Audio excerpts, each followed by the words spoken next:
Friends, welcome back to my channel Aadi cultural world. Kanha ji के सभी भक्तों को मेरी तरफ से राधे राधे। तो देखिए फ्रेंड्स, आज हम कान्हा जी के लिए ये बहुत ही खूबसूरत सी new design winter special poncho बनाएंगे। तो सबसे पहले मैं कान्हा जी को ये पोंचो पहना कर दिखाती हूँ। यहाँ मैंने कान्हा जी को ले लिया है, ऐसे हमें ड्रेस पहनानी है और आगे की तरफ से ये जो गैपिंग है यहाँ से हम कान्हा जी का हाथ बाहर निकाल देंगे। तो देखिए फ्रेंड्स, मैंने कान्हा जी को ये सुंदर सी ड्रेस पहनाई है और आप देख सकते हैं हमारे कान्हा जी इस ड्रेस को पहनकर कितने अच्छे लग रहे हैं। इसका लुक बहुत अच्छा है और मैंने एकदम सिंपल तरीके से ये ड्रेस बनाना और कान्हा जी को पहनाना भी बताया है। तो प्लीज वीडियो को लास्ट तक देखिएगा, जिससे कि आप भी आसानी से ये ड्रेस बनाकर कान्हा जी को पहना सकेंगे। अगर आप ड्रेस से रिलेटेड या फिर वीडियो से रिलेटेड कोई नॉलेज चाहते हैं या फिर कोई क्वेश्चन पूछना चाहते हैं तो मुझे मेरे इंस्टाग्राम पर पूछ सकते हैं।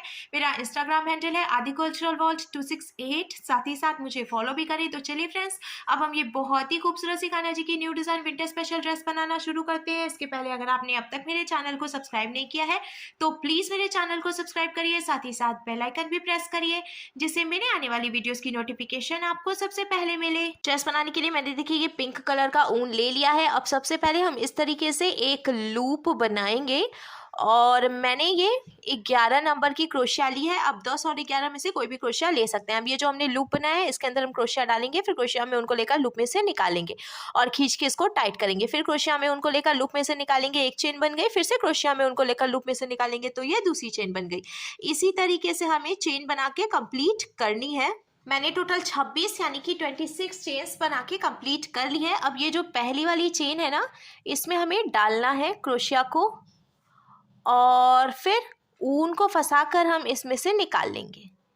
अब देखिए क्रोशिया में 2 फंदे हो गए हैं, तो इस फंदे को हम इसमें से निकालकर ऐसे स्लिप स्टिच लगाएंगे।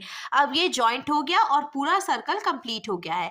अब हमें दो चेन बनानी है। फिर इसके बाद वाली चेन में क्रोशिया डालकर उनको फंसाकर निकालेंगे। 2 फंदे हुए तो क्रोशिया में उनको लेकर इन दोनों फंदों से निकालेंगे। फिर इसके बाद वाली चेन में भी क्रोशिया डालकर उनको फंसाकर निकालेंगे। 2 फंदे हुए तो क्रोशिया में उनको लेकर इन दोनों फंदों से निकालेंगे। इसी तरीके से हमें हर एक चेन में से एक एक बार सिंगल क्रोशिया बनाते हुए ये पूरी लाइन बीन के कंप्लीट कर लेनी है। हमें इस बात का ध्यान रखना है, हमने ये जो चेन बनाई है ना वो हम एकदम ढीली ढीली बनाएंगे, क्योंकि अगर आप बहुत ज़्यादा टाइट चेन बनाएंगे तो पहली लाइन बीनने में आपको थोड़ी सी प्रॉब्लम आएगी। सिंगल क्रोशिया बनाते हुए मैंने देखिए ये पूरी लाइन बीन के कंप्लीट कर लिया। अब लास्ट में हम इसको स्लिप स्टिच लगाकर जॉइंट करेंगे। तो शुरू में हमने देखिए जो 2 चेन बनाई थी, इसकी पहली वाली चेन में क्रोशिया डालकर उनको फंसाकर निकालेंगे। 2 फंदे हुए तो इस फंदे को इसमें से निकालकर ऐसे स्लिप स्टिच लगाएंगे। अब ये पूरा सर्कल कंप्लीट हो गया है। अब हमें 2 चेन बनानी है, ये 1 और ये 2। फिर हम क्रोशिया में उनको लेंगे और जहाँ से हमने 2 चेन बनाई उसी चेन में क्रोशिया डालकर उनको फंसाकर निकाल लेंगे।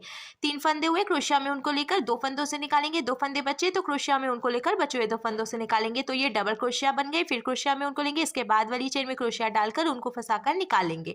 3 फंदे हुए, क्रोशिया में उनको लेकर 2 फंदों से निकालेंगे। 2 फंदे बचे, क्रोशिया में उनको लेकर बचे हुए 2 फंदों से निकालेंगे। फिर से क्रोशिया में उनको लेंगे और इसी चेन में क्रोशिया डालकर उनको फंसाकर निकालेंगे। 3 फंदे हुए, क्रोशिया में उनको लेकर 2 फंदों से निकालेंगे। 2 फंदे बचे तो क्रोशिया में उनको लेकर बचे हुए 2 फंदों से निकालेंगे। हमने फिर से एक ही चेन से 2 डबल क्रोशिया बनाई है। ऐसे ही अब हमें हर एक चेन से 2-2 डबल क्रोशिया बनाते हुए ये पूरी लाइन बीन के कंप्लीट कर लेनी है। तो ये एक डबल क्रोशिया हमने बनाई। अब इसी में से देखिए ये दूसरी डबल क्रोशिया भी बनाएंगे। ऐसे ही बीनते हुए हम कंप्लीट करेंगे। 2-2 डबल क्रोशिया बनाते हुए मैंने देखिए ये पूरी लाइन बीन के कंप्लीट कर ली है। अब हम लास्ट में इसमें भी स्लिप स्टिच लगाकर ज्वाइन करेंगे। तो 1-2 चेन जो थी उसकी पहली वाली चेन में से ऐसे स्लिप स्टिच लगाएंगे। अब देखिए ये पूरा सर्कल कंप्लीट हो गया है। अब हमें 3 चेन बनानी है, 1, 2 और ये 3। फिर हम एक चेन छोड़कर दूसरी चेन में क्रोशिया डालकर उनको फंसाकर निकालेंगे। 2 फंदे हुए तो ऐसे स्लिप स्टिच लगाएंगे। फिर से 1, 2 और ये 3 चेन बनाएंगे। एक चेन छोड़कर दूसरी चेन में से स्लिप स्टिच लगाएंगे। इसी तरीके से बीनते हुए हमें ये पूरा सर्कल कंप्लीट करना है। लास्ट तक मैंने देखिए चेन बनाकर और इसको स्लिप स्टिच लगा के कंप्लीट कर लिया है। अब हम इसमें ये ऊन जॉइंट करेंगे। ये पर्पल कलर का ऊन है, पिंक और पर्पल का कॉम्बिनेशन बहुत अच्छा लगता है। तो देखिए यहाँ पे जो एक चेन है ना, इसमें से हमें ये पर्पल वाला ऊन निकाल लेना है। फिर हम ऐसा करके निकालेंगे और ये देखिए पीछे की तरफ से इसको हम ऐसे पकड़ लेंगे। और अब सबसे पहले हमें एक चेन बनानी है। चेन बनाया हमने, फिर हम एक चेन और बनाएंगे। ये देखिए 2 चेन बन गया और साथ ही साथ ऊन यहाँ पे जॉइंट हो गया। क्रोशिया में उनको लेंगे और ये जो हमने 3 चेन बनाई थी इसमें से हमें 3 डबल क्रोशिया भी बनानी है। ये 1, ये 2 और ये 3 हो गया। फिर इसके बाद ये जो 3 चेन हमने बनाई थी इसमें से हम 3 डबल क्रोशिया बनाएंगे। 1, ये 2 और ये 3। ऐसे ही अब ये जो हमने चेन बनाई है ना 3-3, इसमें से 3-3 डबल क्रोशिया बनाते हुए हम ये पूरी लाइन बीन के कंप्लीट कर लेंगे। साथ ही साथ एक बात और मैं आपको बता दूं, देखिए ये पिंक वाला ऊन मैंने कट नहीं किया है क्योंकि अभी हम फिर से पिंक कलर के ऊन से बिनेंगे, तो इसको हमें कट करके नहीं निकालना है। 2 डबल क्रोशिया मैंने ये बनाई, 1 डबल क्रोशिया और बनाएंगे तो ये कंप्लीट होगा। फिर आगे भी ऐसे ही 3-3 डबल क्रोशिया बनाते हुए हम बीन के पूरी लाइन कंप्लीट करेंगे। 3-3 डबल क्रोशिया बनाते हुए मैंने पूरी लाइन बीन के कंप्लीट कर लिया। अब लास्ट में हम इसको स्लिप स्टिच लगाएंगे। तो 1-2 चेन हमने बनाई थी, पहली वाली चेन में से ऐसे स्लिप स्टिच लगा देंगे। देखिए ये पूरा सर्कल फिर से कंप्लीट हो गया है। हम 1, 2, 3 चेन फिर बनाएंगे और एक चेन छोड़कर दूसरी चेन में से ऐसे स्लिप स्टिच लगाकर ज्वाइंट करेंगे। फिर से 1, 2, 3 चेन बनाएंगे, एक चेन छोड़कर दूसरी चेन में से स्लिप स्टिच लगाकर ज्वाइंट करेंगे। ऐसे ही हमें 3-3 चेन बनानी है और फिर एक चेन छोड़कर दूसरी चेन में से स्लिप स्टिच लगाते हुए पूरी लाइन कंप्लीट करनी है। फिर से देखिए मैंने चेन बनाते हुए ये पूरी लाइन कंप्लीट कर ली है। अब ये जो पर्पल वाला ऊन है इसको छोड़ देंगे और पीछे की तरफ देखिए ये जो पिंक वाला ऊन है अब हमें इसको लेना है और ये जो एक फंदा है इसमें से हम ये पिंक कलर का ऊन निकाल लेंगे। फिर हमें 1 और ये 2 चेन बनानी है। फिर जो हमने चेन बनाई है इसमें से अब हम 4-4 डबल क्रोशिया बनाएंगे। तो देखिए पहले मैंने 3-3 डबल क्रोशिया बना के कंप्लीट करी थी, अब हमें 4-4 डबल क्रोशिया बिननी है हर एक चेन में से। ये देखिए 3 और ये 4। फिर ये जो हमने 3 चेन बना के और स्लिप स्टिच लगाई है इसमें से हम फिर से 4 डबल क्रोशिया बनाएंगे। 1, 2, ये 3 और ये 4। अब ऐसे ही 4-4 डबल क्रोशिया बनाते हुए हम ये पूरी लाइन बीन के कंप्लीट करेंगे। तो देखिए फ्रेंड्स मैंने डबल क्रोशिया बनाते हुए ये पूरी लाइन बीन के कंप्लीट कर लिया और लास्ट में इसको स्लिप स्टिच लगाकर जॉइंट भी कर लिया है। अब हमें फिर से 3 चेन बनानी है। 1, 2 और ये 3 चेन हम बनाएंगे और एक चेन छोड़कर दूसरी चेन में से स्लिप स्टिच लगाएंगे। फिर से 1, 2, 3 चेन बनाएंगे और एक चेन छोड़कर दूसरी चेन में से स्लिप स्टिच लगाएंगे।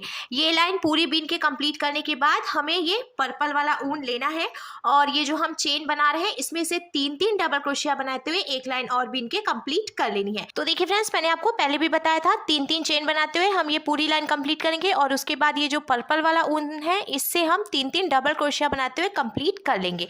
अब लास्ट में हमें क्या करना है, फिर से 3 चेन बनानी है और एक चेन छोड़कर दूसरी चेन में से स्लिप स्टिच लगाकर ज्वाइंट करना है। 1, 2, 3 फिर एक चेन छोड़कर दूसरी चेन में से स्लिप स्टिच लगाएंगे। इसी तरीके से हम ये पूरी लाइन बीन के कंप्लीट करेंगे। ये देखिए।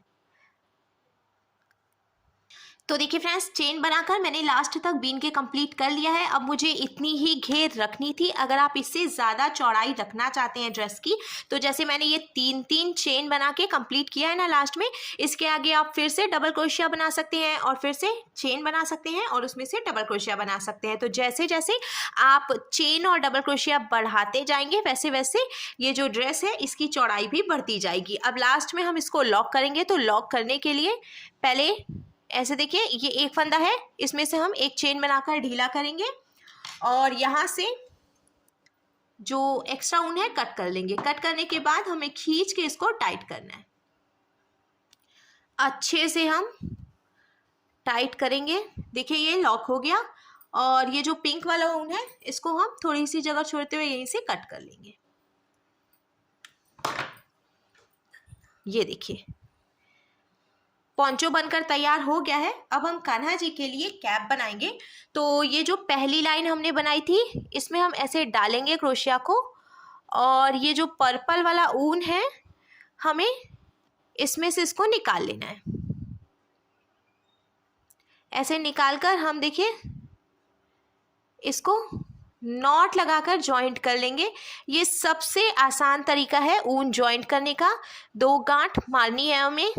देखिए ये 1 और ये 2।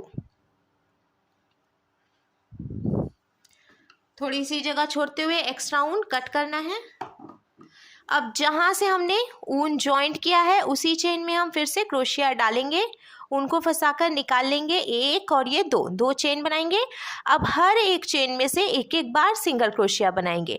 इसी तरह से सिंगल क्रोशिया बनाते हुए हमें सर्कल कंप्लीट करना है। देखिए बीच में हम एक और ये दो और ये तीन चेन की गैपिंग देंगे। पूरा सर्कल हमें नहीं बीनना है, 3 चेन की गैपिंग देनी है।